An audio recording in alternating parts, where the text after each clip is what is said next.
Hello, welcome back to my channel. So this is my second attempt at this video. Let's pray that it all works out. I made this video yesterday and my laptop was acting up and I had to completely wipe my whole laptop. So hopefully this video works out. So we're going to talk about Stan and Lisa, and we're also going to talk about Amber and Puppy. So Lisa actually posted on Instagram a few days ago and she's now rocking the brown curly wig that Stan bought her. And you can't see any of the extensions underneath, so it looks like she finally got those taken out, which I'm glad because those were way past their expiration date.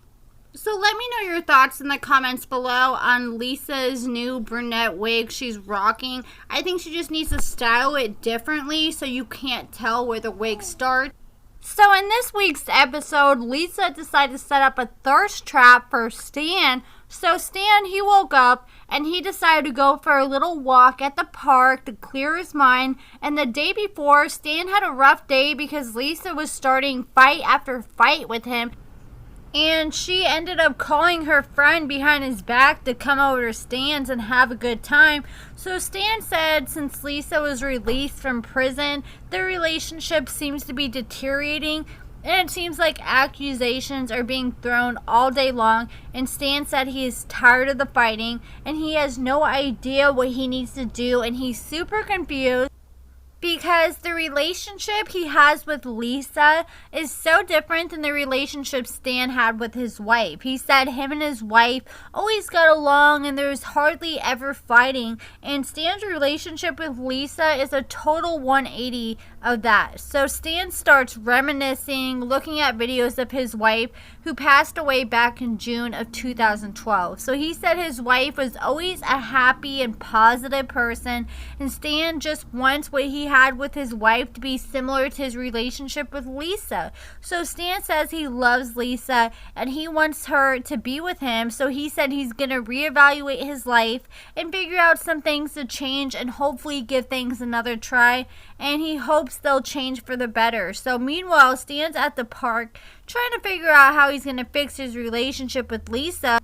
And Lisa, she's back at his house and she woke up this morning and decided to start some ish and test Stan and do a thirst trap for Stan. So Lisa assumes Stan's talking to other women behind her back because he did it right in front of her. So Lisa made a profile of this girl who looks like her but with bigger boobs and a bigger butt. And she starts liking all of Stan's pictures. So I guess Stan's idea of reevaluating his relationship is to message this catfish account Lisa made because he fell into Lisa's thirst trap with the quickness and he ended up messaging the fake profile that Lisa started. So Stan said there's a time to be emotional and a time to be physical, and their relationship is failing on both parts. And Stan says he feels like it's hard for him to reel Lisa back in because she doesn't like to be physical. So Stan got right to the chase while talking to this catfish and saying he was looking for a girl, hopefully something more, and he asked her what she's into in the bedroom and if she's dominant or submissive, because of course, you know that's an important question for Stan because he likes to be submissive, as we all know from the photos Lisa posted of Stan going down on her straps. So Stan asked the girl if she was down for some weed, dinner, and wine around 4. So Lisa replied from this catfish account. She says, okay, let's meet tomorrow at 4 p.m. Where do you live? I need to book a room and I would guess that you'll be reimbursing half for the room. Do you and your co-star have a relationship of any kind? Of course, she's asking about Lisa, and she says, I can and will F you like you have never been F before, baby. But what I think is kind of interesting about this close-up of these messages, look to the right. She has 3 other messages, one message from 3 different guys she's talking to. You can see it blurred out, but if you look closely enough, it's 3 different men in Lisa's Facebook account. So I don't know if she had both accounts open at the same time, but she's talking to 3 other guys on either her catfish account or her main account. So, of course, Lisa was pissed. She says Stan may win battles, but Lisa has just won the war, and she says she's ready to knock Stan the F out. And so I'm guessing, my predictions is we're probably going to see in the next episode that they're on, Stan's going to show up, she's going to go off, and then she has her friend Ronnie Otter, however you say it, come over, and they're going to have some fun like Lisa said. So we'll just have to see what all happens. And that's it for Lisa and Stan in this week's episode. So let's go ahead and talk about Amber and Puppy in the last episode for the rest of this video. So Amber, she was cleaning the house and her phone was being blown up by Sammy. And Amber answers the phone and says, "Look, there's nothing for us to talk about. I'm effing done." And she hangs up, and right before she hung up, you hear Sammy on the other line begging, "This is not what I want." So Amber says that Sammy is a ticking time bomb. So she decided to end things with him and pack up all his stuff.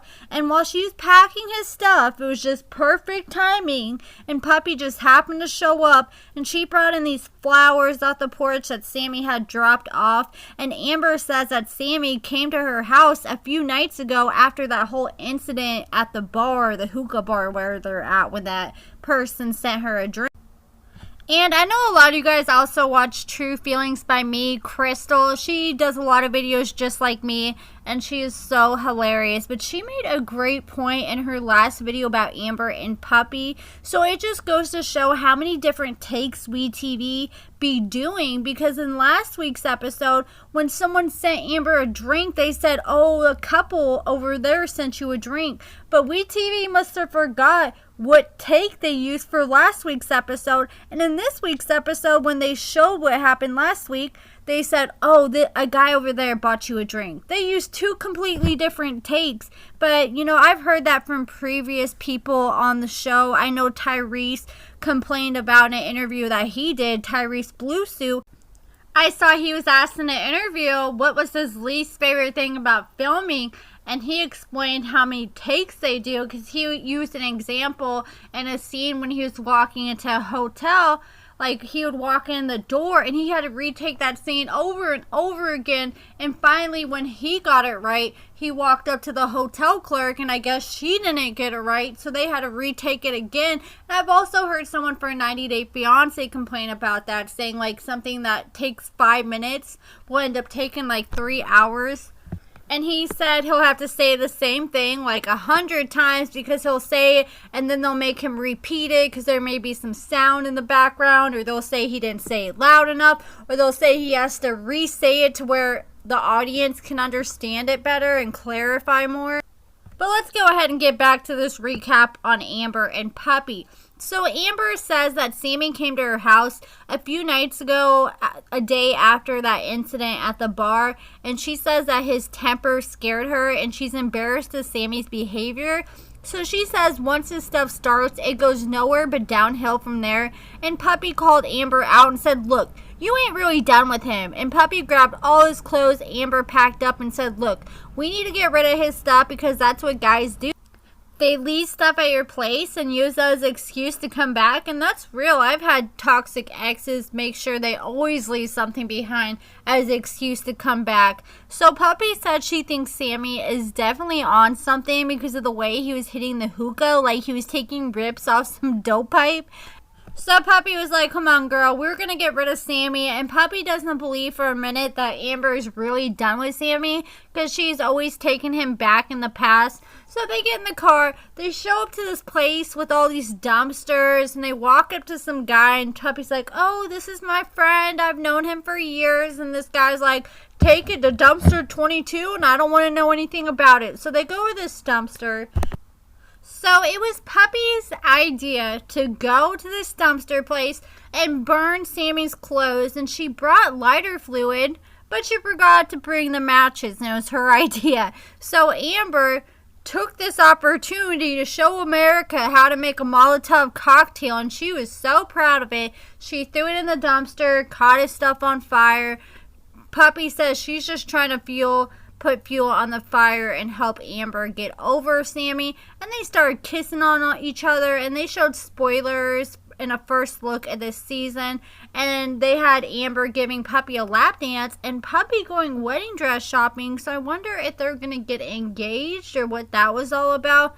But I don't know. I got a feeling it's going to be the same song, same dance as last season. Amber's going to be leading Puppy on again.